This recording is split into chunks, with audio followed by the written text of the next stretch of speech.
नमस्कार, ब्लेजको वेबसाइटमा तपाईलाई स्वागत छ। यस भिडियोमा हामी अर्डर मेन्युको बारेमा डिटेलमा बुझ्ने छौं। सो अर्डर मेन्युमा क्लिक गर्नुभयो भने यसरी एउटा पेज खुल्छ। यो पेजलाई तीनटा सेक्सनमा डिभाइड गरिएको छ। एउटा मार्केट वाच सेक्सन, अर्को बाइ सेल सेक्सन अनि लास्टमा एउटा order book section. So market watch सेक्सनमा डिफरेन्ट स्क्रिप्टहरु सर्च गरी वाच गर्दै ट्रेड गर्न सकिन्छ।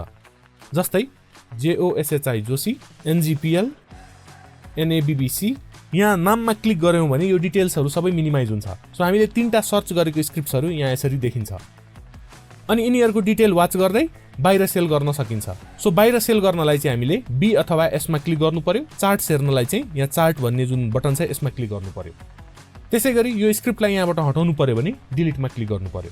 ल अहिलेलाई जोशी बाइ गर्नु पर्यो भने B मा क्लिक गर्छौं। यो गर्ने बित्तिकै यहाँ जोशी भन्ने स्क्रिप्ट बाइ डिफल्ट आउँछ। अनि यहाँ क्वान्टिटी र प्राइस राखी बाइमा क्लिक गरे पनि भो अथवा इन्टर प्रेस गरे पनि भो। बाइ सेल सेक्सनमा हेर्दाखेरि यहाँ लिमिटेड डिटेल्सहरु छ। बाहिर सेल गर्नलाई चाहिने डिटेल्सहरु मात्र यहाँ राखिएको छ। तर यहाँ हेर्दाखेरि चाहिँ कम्प्लिट डिटेल्स छ यो मार्केट वाच सेक्सनमा। कुनै पनि स्क्रिप्ट हामीले बाइ अथवा सेल अर्डर गर्यौं भने त्यो कुरा यहाँ अर्डर बुकमा देखिन्छ। अर्डर बुकमा चाहिँ ओपन र पार्शियली ट्रेडेड स्क्रिप्ट्सहरु मात्र देखिन्छ।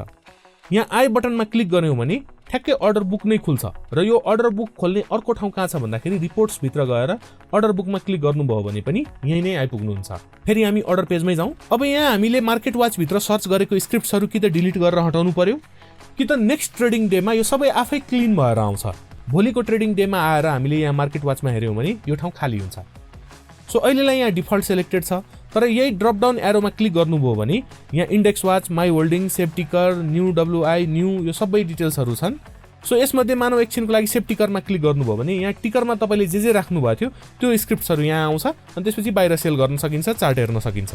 त्यसैगरी माई होल्डिङ्समा क्लिक गर्नुभयो भने चाहिँ तपाईको पोर्टफोलियोमा भएको स्क्रिप्ट्सहरु देख्न सक्नुहुन्छ अनि त्यसलाई चाहिँ बाहिर सेल गर्न सक्नुहुन्छ।